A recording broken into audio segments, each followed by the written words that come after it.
So ಇದನ್ನ ಇವಾಗ 2 ಬಲೂನ್ನ ಇಬ್ಬರು ವ್ಯಕ್ತಿಗಳು ಅನ್ಕೋಣ, ಇಬ್ರು ಮನುಷ್ಯರು ಅನ್ಕೋಣ.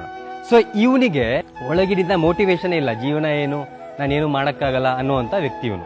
ಇವನಿಗೆ ನಾವು ಹೊರಗಡೆ ಅಂತ ಎಷ್ಟೇ ಮೋಟಿವೇಶನ್ ಕೊಟ್ಟು ನಿನ್ನ ಕೈಲಿ ಆಗುತ್ತೆ ಮಾಡೋ, ನೀನೊಬ್ಬನೇ ಮಾಡೋಕ್ಕಾಗೋದು, ನಿನ್ನ ಕೈಲಿ ಆಗುತ್ತೆ ಮಾಡೋ ಮಾಡೋ ಮಾಡೋ ಅಂತ ಎಷ್ಟೇ ಅವನಿಗೆ ನಾವು ಪುಷ್ ಮಾಡಿದ್ರು ಕೂಡ ಇವನು ಕೆಳಗೆ ಹೋಗ್ತಿದ್ದಾನೆ. ಬಿಕಾಸ್ ಒಳಗಡೆಯಿಂದ ಇವನಿಗೆ ಮೋಟಿವೇಶನ್ ಇಲ್ಲ. ಬಟ್ ಇವನಿಗೆ ಒಳಗಡೆಯಿಂದ ಮೋಟಿವೇಶನ್ ಇದೆ. ನೀವು ಎಷ್ಟಾದ್ರು ಟ್ರೈ ಮಾಡಿ, ನಿನ್ನ ಕೈಲಿ ಆಗಲ್ಲ ಕಣೋ, ನೀನು ಕಪ್ಪಗಿದ್ಯಾ ಕಣೋ, ನೀನು ಕುಳ್ಳಗಿದ್ಯಾ ಕಣೋ, ನಿನ್ನ ಕೈಲಿ ಆಗಲ್ಲ, ನೀನು ಬಡವ್ರ ಮನೇಲಿ ಹುಟ್ಟಿದ್ಯಾ ಕಣೋ, ಎಷ್ಟಾರು ಹೇಳಿ, ಬಟ್ ಇವನನ್ನ ನೀವು ತಡೆಯೋದಕ್ಕಾಗಲ್ಲ. ಇವನು ಮೇಲೆ ಹೋಗೋನೆ, ನೀವೇನಾದರೂ ಮಾಡಿ ಮೇಲೆ ಹೋಗೇ ಹೋಗ್ತೀನಿ ನಾನು ಅಂತ ಮೇಲೆ ಹೋಗ್ತಾನೆ. ಸೊ ಜೀವನದಲ್ಲಿ ನೀವು ಎಷ್ಟು ಎತ್ತರಕ್ಕೆ ಹೋಗ್ತೀರಾ, ನಿಮ್ಮ ಜೀವನ ಹೇಗಿರುತ್ತೆ ಅನ್ನೋದು, ನೀವು ಹೊರಗಡೆಯಿಂದ ನಿಮ್ಮ ಬಣ್ಣ ಹೇಗಿದೆ, ನೀವು ದಪ್ಪಕ್ಕಿದ್ದೀರಾ, ತೆಳ್ಳಕ್ಕಿದ್ದೀರಾ, ಕುಳ್ಳಕ್ಕಿದ್ದೀರಾ, ಯಾವ್ದ್ರ ಮೇಲೂ ನಿಂತಿಲ್ಲ ಮಕ್ಕಳ. 2 ಬಲೂನ್ ಸೇಮ್. ಬಟ್ ನಿಮ್ಮ ಒಳಗಡೆ ಏನಿದೆ ಅನ್ನೋದ್ರ ಮೇಲೆ ಎಲ್ಲವೂ ಕೂಡ ನಿಂತಿದೆ. ನಿಮ್ಮ ಒಳಗೆ ಮೋಟಿವೇಶನ್ ಇಲ್ಲ ಅಂದ್ರೆ ನೀವು ಜೀವನದಲ್ಲಿ ಕೆಳಗೆ ಹೋಗ್ತೀರಾ.